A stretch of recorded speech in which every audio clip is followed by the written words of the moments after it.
Assalamualaikum warahmatullahi wabarakatuh.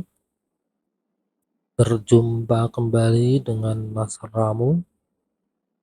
Kali ini Mas Ramu akan melanjutkan cerita pendakian lintas dari Perantunan turun ke Pareng Putih. Pendakian Tektok Gunung Ungaran ya. Ini kita sudah sampai di part terakhir dari sesi cerita atau sesi detail cerita pendakian ya. Setelah ini mungkin akan diselingi atau diakhiri dengan part video reality 360. Kalau sampean mau menikmati video reality 360-nya Mas Ramo, itu jangan langsung di play. Jadi ketika masuk YouTube itu di pause dulu, kemudian masuk option, pilih resolusinya di setting paling tinggi ya, resolusi dari videonya. Setelah di setting paling tinggi atau 4K baru di play. Nah, setelah di play, kalau pakai HP-nya bisa diputar-putar atau layarnya yang diputar-putar pakai jari. Kalau pakai PC atau laptop, mutar-mutarnya pakai mouse. Nah, itu baru ada sensasi seolah-olah kita ada di dalam video itu, kita bisa melihat 360 di atas, bawah, kanan, kiri, depan, belakang gitu. Ini kita udah ada di sesi terakhir ini, animasi 3 dimensinya. Kita tadi jalan dari sungai yang bawah itu sebelah kiri. Ini kita berjalan menyusuri Parang Putih, kemudian kita lintas di tengah hutan itu menuju jalur Perantunan. Jadi awalnya kan kita mau turun ke base camp Parang Putih, tapi kan mikirnya nanti kalau udah sampai Parang Putih kita harus naik lagi ke base camp Perantunan ngambil kendaraan. Daripada naik lagi, ya udah kita ini nerabas saja. Nanti kita akan nembus pos 2 kemungkinan. Karena rencana awalnya kan kita naik dari Parang Putih turun di Perantunan. Jadi kan dari base camp Perantunan ke base camp Parang Putih itu kan posisinya turun, jadi enak. Nah, kalau ini kan naik, jadi nggak enak, maka kita lebih memilih nerabas seperti ini. Dan akhirnya kita ketemu ini jalur Perantunan dan kita turun ke base camp Perantunan. Nah, di sebelah kiri ini kan ada puncak. Ini puncak Paralayang ya. Kalau dilihat di plang nama dan peta sih. Cuman Mas Ramu selama ini belum nemu, bukan berarti nggak ada ya.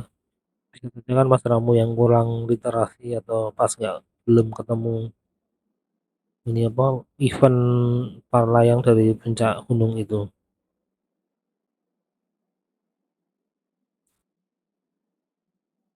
Dan kita nyampe di base camp Perantunan ini. Kita makan soto dulu, kemudian lanjut pulang.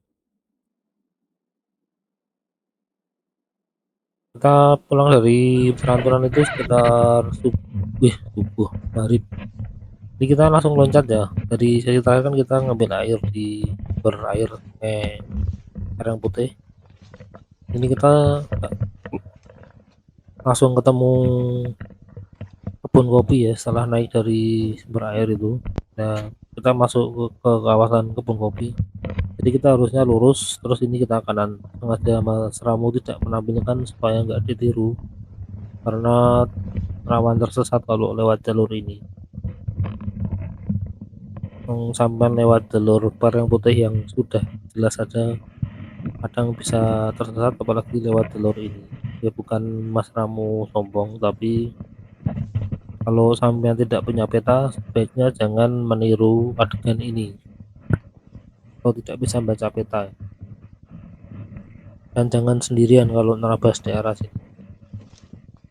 Karena nanti jadi apa? Jadi gabut, nggak ada teman ngobrol dan teman yang diajak pertimbangan mau milih jalan yang mana. Ini kita masih melewati kebun kopi. Kebun kopi di Ungaran ini berarti ada di sini di jalur Parang Putih dan ada juga di jalur Mawar yang lama. Jadi posisinya di Gebukan. Karena nggak lewat itu sih, kalau kita naik Ungaran ke Mawar itu nggak dilewatkan Gebukan lagi. Kita langsung dari pos 2 kita lurus atau ke kiri, nggak ke kanan lagi menuju Perumasan. Nah ini kita mulai bingung nih, jalannya yang mana, hilang jalannya soalnya.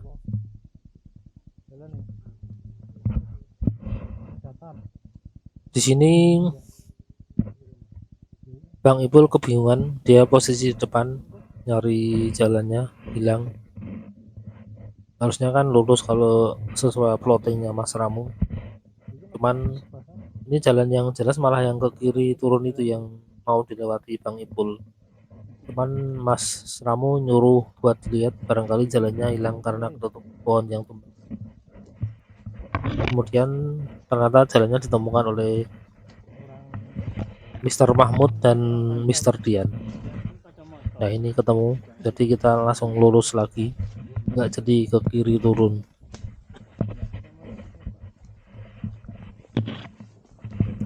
Seperti ini kondisi jalan setapaknya, di mana kanan kiri ilalang dan beberapa ada pohon kopi.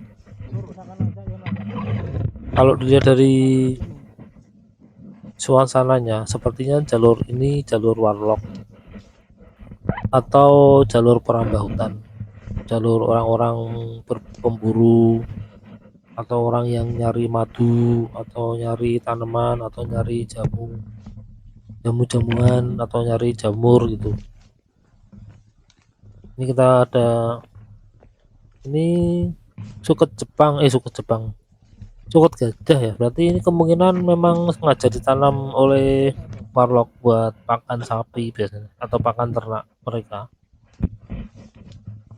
Nah ini ada rimbun-rimbun kayak terowongan ilalang gini.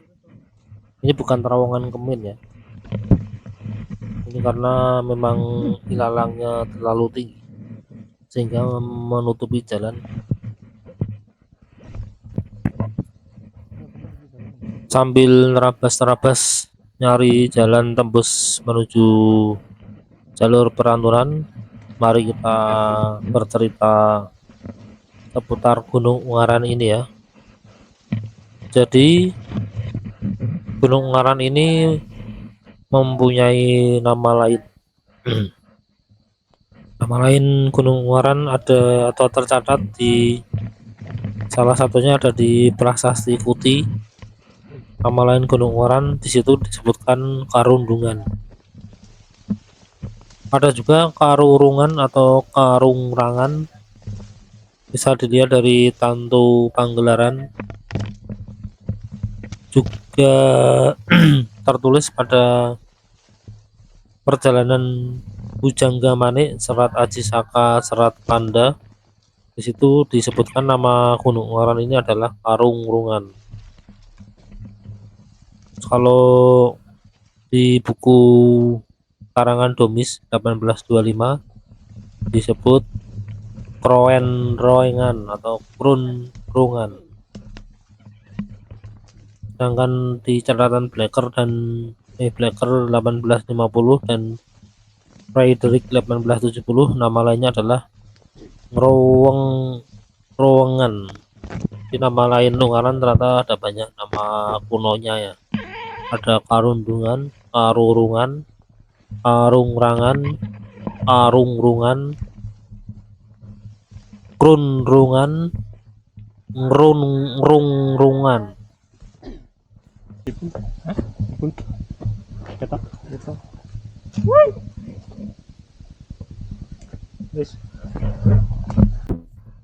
Jadi ini tadi Mas Rambu teriak ngasih kode, kalau dibalas berarti sudah dekat, kalau nggak dibalas tadi kita akan nunggu.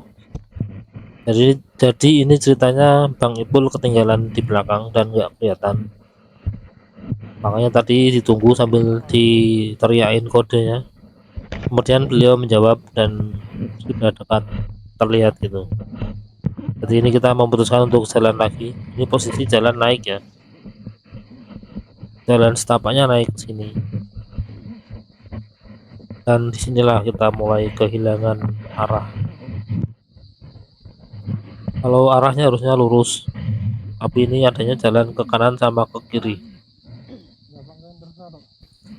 Jadi ini kita posisi di tengah-tengah. Kalau dilihat di peta, kita berada di antara dua jalur, jalur perantunan di depan sana dan jalur barang putih di belakang kita.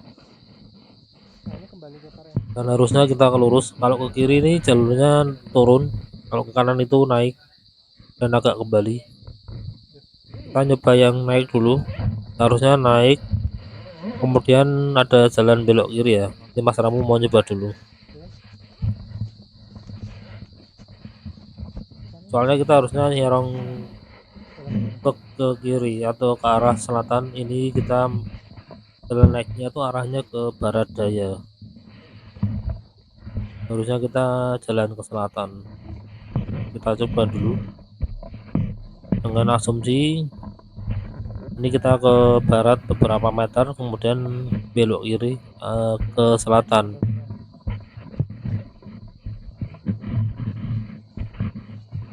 Dan sampai sini ternyata jalannya terus ke barat daya, malah itu beloknya ke kanan bukan ke kiri, terus ke barat sama ke barat daya, enggak ke kiri atau ke selatan. Bener-bener blank di sini, nggak ada jalan sama sekali, jalannya hanya ke barat tuh. Jadi ini Mas Ramo memutuskan untuk kembali turun. Barangkali yang turun itu ada jalan belok ke arah selatan. Kita sekarang turun kembali ke titik tadi sambil ngeliat-ngeliat apakah ada jalan ke kanan atau ke selatan.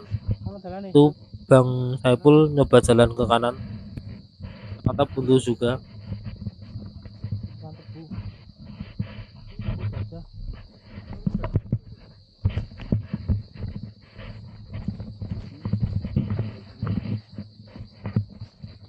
Kita nyoba ke arah sana, kelihatan seperti ada jalan setapak.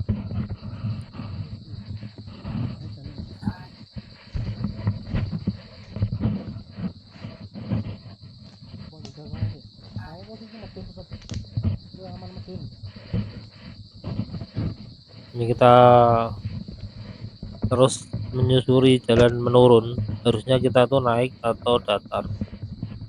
Menurunnya tuh ke kanan bukan ke kiri. Kalau ke kiri ini kembali ke Parang Putih lagi arahnya.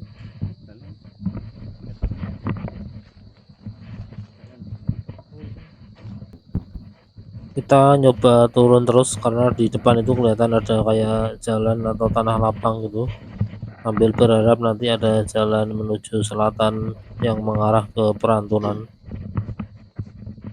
Nah itu di depan kita gambling dulu karena udah sejauh ini posisi udah di tengah-tengah. Daripada kembali mending langsung terabas saja, karena ini posisi insya Allah masih nyandak pak waktunya. Dan kita posisi bawa headlamp, jadi udah persiapan bila waktu-waktu harus kemaluan. Dan sampai di sini hilang, habis jalurnya.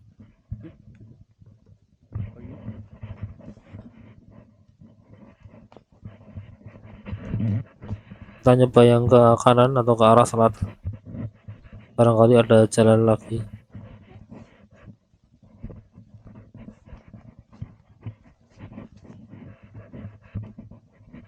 Ini karena sudah nggak ada jalan, ya udah kita pilih terabas saja di antara semak-semak ini, karena emang istilahnya apa ya, nggak ada pilihan lain, kita harus tetap maju terus.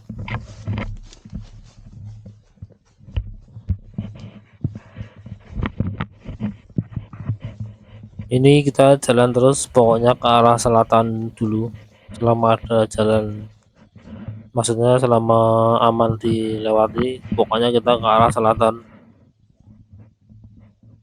Kita lihat peta lagi untuk memastikan arah.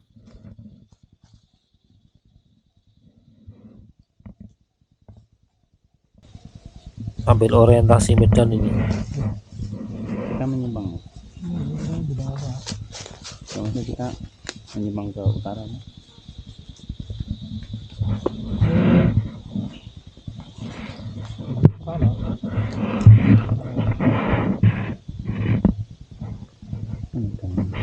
Pajak sidik bener lagi. Pajak sidik. Kita kasih backsound ya, sambil nanti kita sampaikan kalau ada sesuatu yang perlu disampaikan seputar jalan Trabas ini.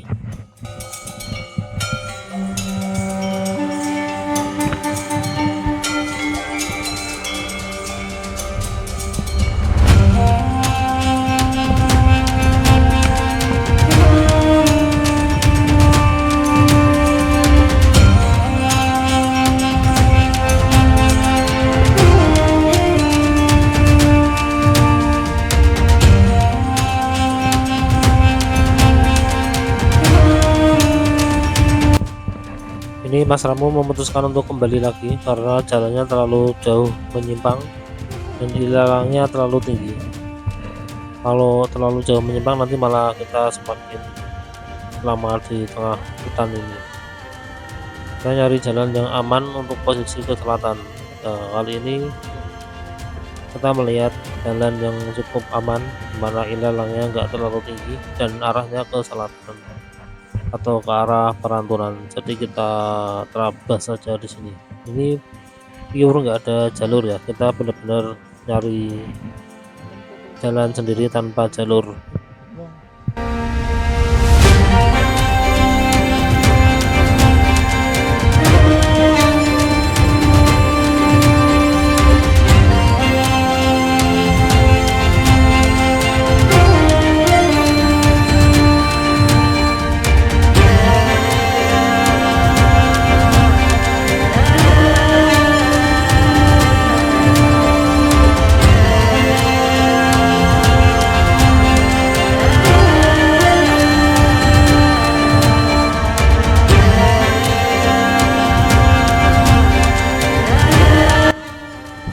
Ini kita nyoba ke kiri, jadi prinsipnya ini kita akan ke selatan. Wah, ini ternyata banyak tanaman berduri yang menggantung-gantung ini. Jadi ini posisi terabas gini, kita itu prinsipnya ke arah selatan. Bila lurus selatan kok mentok atau ada halangan yang tidak bisa kita lalui, maka kita bisa agak serong ke kanan atau ke kiri untuk nyari jalan yang bisa dilalui, tapi tetap orientasinya ke selatan. Nanti setelah misalkan ini misalkan anggap aja ini lurus, ini selatan, kemudian mentok kita ke kanan. Nah, nggak apa kita ke kanan, tapi jangan lupa kembali ke kiri atau ke arah selatan lagi. Jangan sampai kita ke kanan terus, maka akan menyimpang terlalu jauh dari tujuan atau arah tujuan.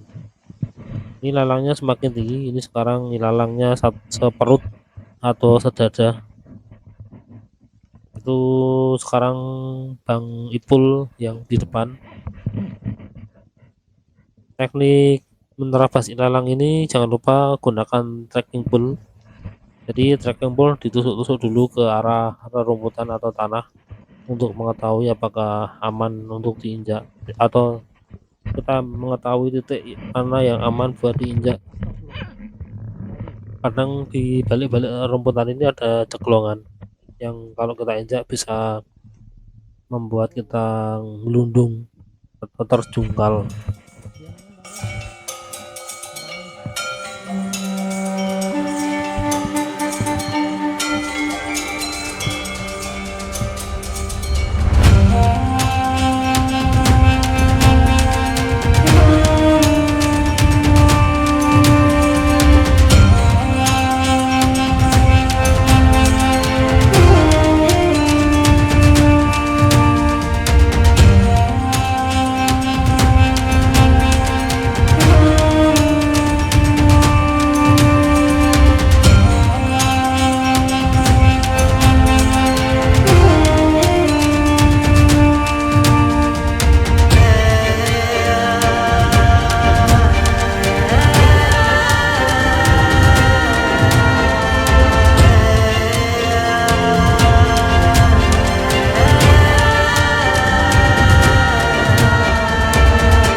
Ini karena ilalang di depan terlalu tinggi dan ada beberapa tanaman berduri, maka Mister Mahmud ini disuruh terdepan sebagai divisi pengaritan karena beliau yang bawa parang. Jadi sekarang kita jadi follower semua. Dan ternyata cuma di sini ada tanaman durinya. Setelah ini langsung terbuka lagi itu. Dan kita masih berorientasi ke selatan atau ke arah Perantunan.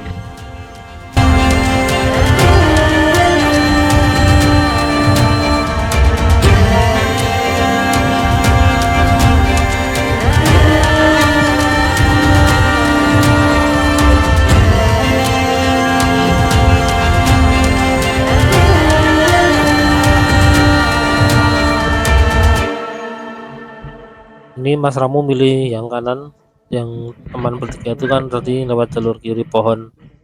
Ya karena ini sama-sama nggak ada jalan, jadi mana yang menurut enak lewati aja. Pokoknya kita orientasinya ke arah selatan. Dan ini kan tadi mereka menyimpang. Ini kita kembali ke jalur, bukan ke jalur sih, ke arah yang benar yaitu arah selatan. Setelah tadi sempat miring dikit. Ini sekarang formasi berubah lagi. Sekarang Bang Ipul di belakang kembali. Yang terdepan masih sama di divisi pengaritan. Ngiri. Nah ini karena kita terlalu ke kanan, kita nyuruh ke kiri dikit. Maksudnya aman diterabas ora aku ini. Hah? Selatannya sih kiri. Ya kita skip. Tadi sebenarnya kita melalui ladang duri yang luas. Jadi sempat beberapa kali kita balik lagi. Sekarang kita sudah ketemu jalan setapak yang jelas. Dan kalau dilihat di peta kita sudah mendekati jalur Perantunan. Itu di depan ada Mr. Mahmud dan Mr. Dian di depan, karena mereka berdua yang menemukan jalan ini duluan. Dan kita ini mulai agak ngebut ini. Alhamdulillah ketemu jalan yang benar. Cuman nggak tahu ini harusnya, kalau menurut logika Mas Ramu harusnya jalan setapak di kebun kopi tadi itu memang harusnya nyambung sama jalan ini. Tapi nggak tahu juga apa tadi yang arah ke barat itu kemudian melingkar nembus ini, atau memang jalannya sama-sama hilang di tengah-tengah kayak tadi. Kurang paham juga sih. Untuk vegetasinya seperti ini. Kita kembali cerita tentang Gunung Ungaran ya. Tadi kan kita bicara tentang sejarah Ungaran, tentang namanya yang nama Ungaran zaman dahulu, tentang aktivitas vulkanis di Ungaran ini juga tidak tercatat pernah meletus. Cuman kalau dilihat dari konturnya dan dimana ya kita ketemu pertigaan, kalau ke kiri itu ke puncak yang tadi atau puncak para layang, kita ke kanan atau turun. Kemungkinan kita akan turun kemudian naik dikit untuk ketemu jalur Perantunan.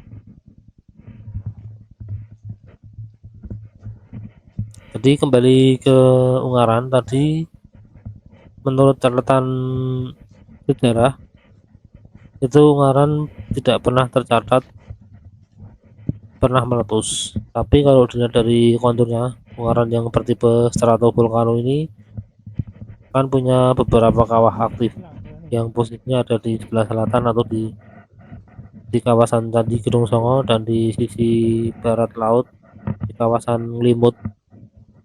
Jadi kemungkinan memang Ungaran ini gunung aktif atau pernah aktif.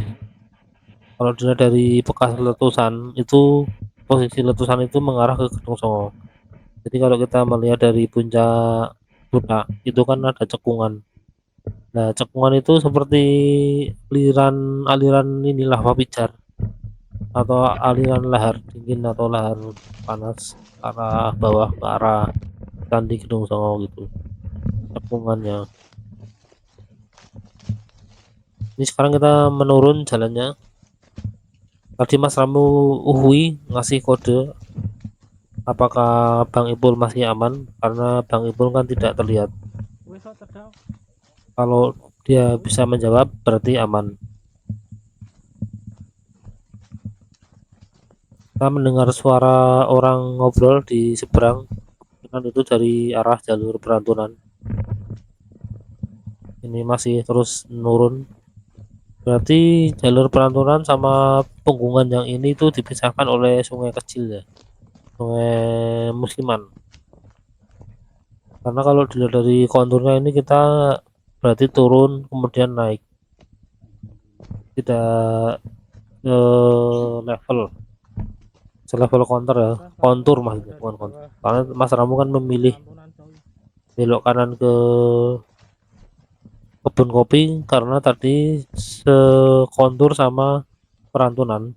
Jadi asumsi Mas Ramu itu akan ketemu jalur Perantunan dengan kontur yang tidak ekstrim.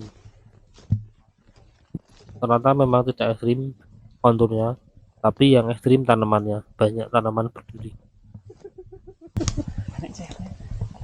Nek Fedi ayo. Apa sih? Anak cewek nongkrong nih. Enggak ada halang kok.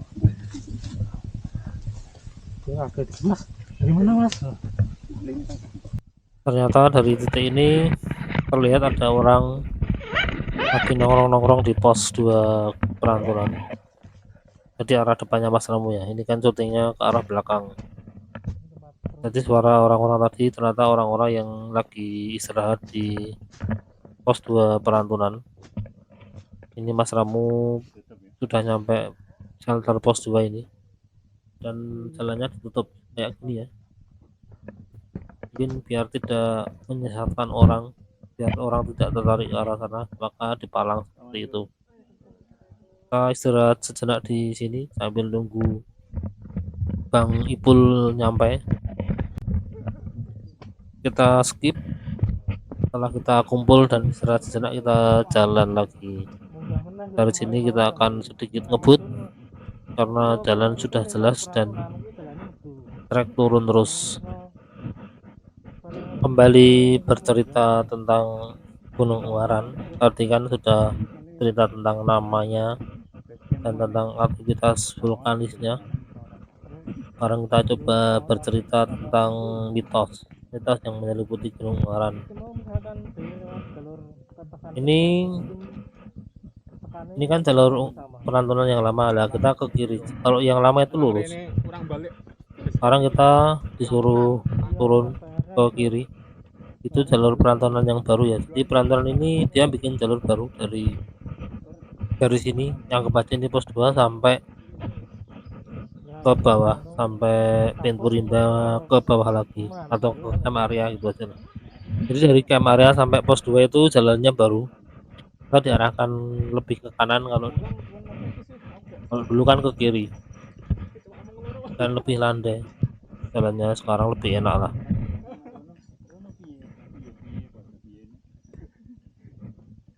Kita kembali ke tadi cerita Ungaran, lanjutan cerita tentang Ungaran.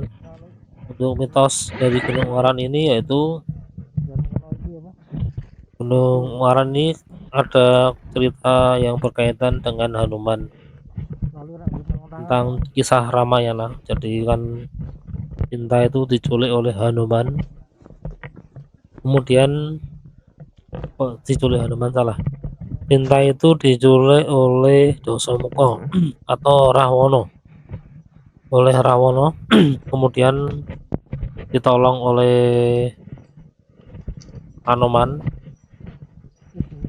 Jadi kan awalnya Rama yang melawan Hanuman tapi kalah, sehingga kok Hanuman lagi.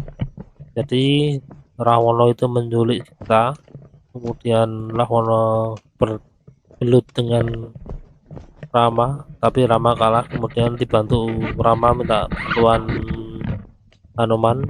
Akhirnya Hanuman senggel dengan Rahwana dan menang Hanuman. Kemudian Rahwana ini istilahnya apa, dibleki Gunung Ungaran. Jadi sekarang ceritanya Rahwana itu bersemayam di Kawah Condrodimuko atau kawah di kawasan Candi Gedong Songo. Nah, ceritanya Rahwana ini suka mabuk. Jadi pantangan di Gunung Ungaran itu mabuk. Karena kalau kita mabuk-mabuk di Ungaran nanti bisa membangkitkan Rahwana yang berada di dalam kawasan Candi Gedong Songo.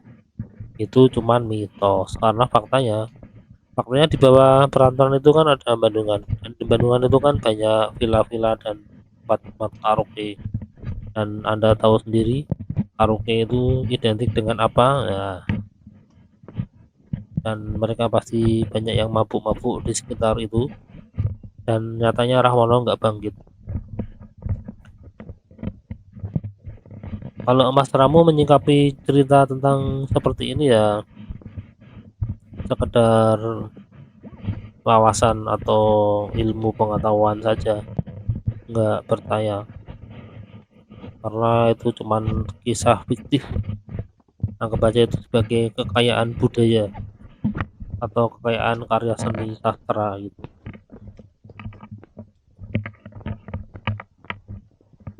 Terus seputar Ungaran lagi, setelah kita cerita tentang mitos seputar Ungaran, kemudian kita cerita tentang fauna dan fauna endemik Gunung Ungaran ya.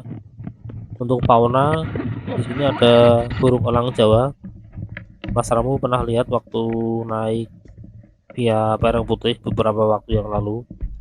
Itu ada burung elang Jawa lewat di atas, di sekitar atasnya Watu Buto ya. Kemudian ada burung trulek Jawa, ada juga kijang. Kalau kijang itu dulu banyak ada di atasnya Ampel Gading. Itu kan ada kayak sabana. Jadi ceritanya waktu zaman Orde Baru dulu, Ampel Gading itu ada vilanya Soeharto. Kemudian keluarga Cendana itu naik dari Ampel Gading naik jeep untuk berburu rusa. Untuk pendakian via Ampel Gading bisa dilihat di playlist Ungaran. Mas Ramu pernah mengupload cerita tentang pendakian Ungaran via Ampel Gading lintas Perantunan. Silahkan buka aja playlist Ungaran, nanti bisa dilihat seputar Ungaran ada apa aja. Kemudian ada juga luwak terenggiling. Hal ini sudah pasti ada sih, sama babi hutan atau celeng. Hampir semua gunung pasti ada itu. Gunung di Jawa ya, babi hutan, terenggiling, luwak itu sudah pasti ada. Alap-alap sudah kebanyakan masih ada. Kemudian ada burung cucuk kutilang, itu juga ada di rumah Mas Ramu juga ada sih. Biasanya burung kutilang ini makan murbei. Kemudian ada ayam hutan. Kalau ayam hutan sudah pasti ada, walaupun hutan kayak hutan jati itu pun masih ada. Ini kita sudah sampai di pos 1, itu udah kelihatan shelter pos 1. Teman-teman masih di belakang, Mas Ramu nyampe duluan, istirahat sebentar sambil nunggu semua tim komplit, belum lanjut turun lagi.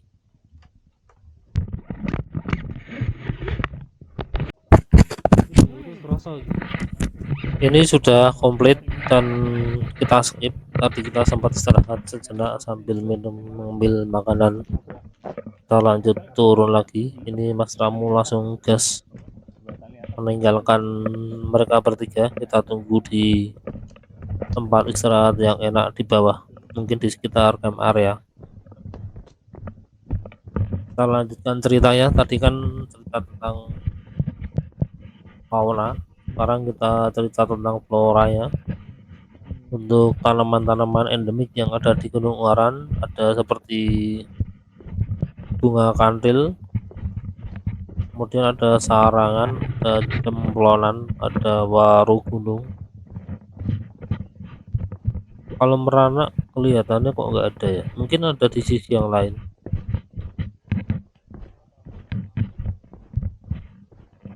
Kemudian untuk jalur pendakian Gunung Ungaran sendiri yang saat ini masih dikelola, yaitu ini jalur Panturan ini dan jalur Mawar, dan nambah lagi Parang Putih sebenarnya, cuman nggak tahu tuh pengelolanya Parang Putih kok terlalu mata duitan, kok mewajibkan pakai gate 300.000. Dan ada satu lagi sih sebenarnya via Medini itu ada base campnya, cuman kalau menurut Mas Ramu daripada naik via Medini ya mending naik via Perumasan sekalian, jadi naik motor ke Perumasan gitu. Cuman di Perumasan itu kan nggak ada pengelola base campnya, dan nanti kita nitip motor di warga gitu, kemudian kita naik nitip di warung, ya kita anggap aja beli di warung, beli teh hangat atau beli mie. Kalau di Perumasan itu nggak ada nasi, bukan nggak ada sih, mereka nggak jual nasi, jual mie instan sama minuman saset dan teh hangat. Mereka bakarnya pakai pawon ya, bukan pakai kompor. Ini kita kasih backsound semangat ya. Ini Mas Ramu sudah kehabisan ide untuk bercerita tentang apa lagi.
Ini kita sudah sampai di pintu rimba.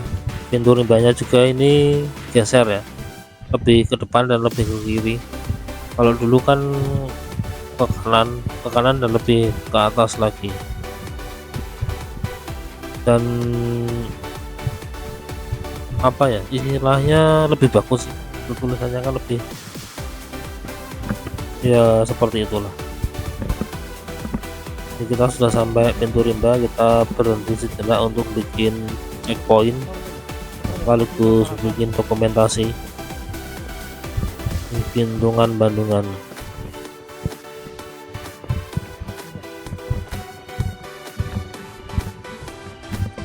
Kita langsung lanjut gas lagi, kita nggak beristirahat di Kendurimba, langsung gas lagi. Itu Mr. Dian agak lari-lari kecil di belakangnya Mas Ramu. Kalau Mas Rami ini nggak bisa lari, cuman bisa jalan cepat saja, jalan cepat tanpa rem, langsung lost dol. Ini sekarang kita udah memasuki memasuki camp area di depan itu. Ini sudah ada bunyi tonggoret.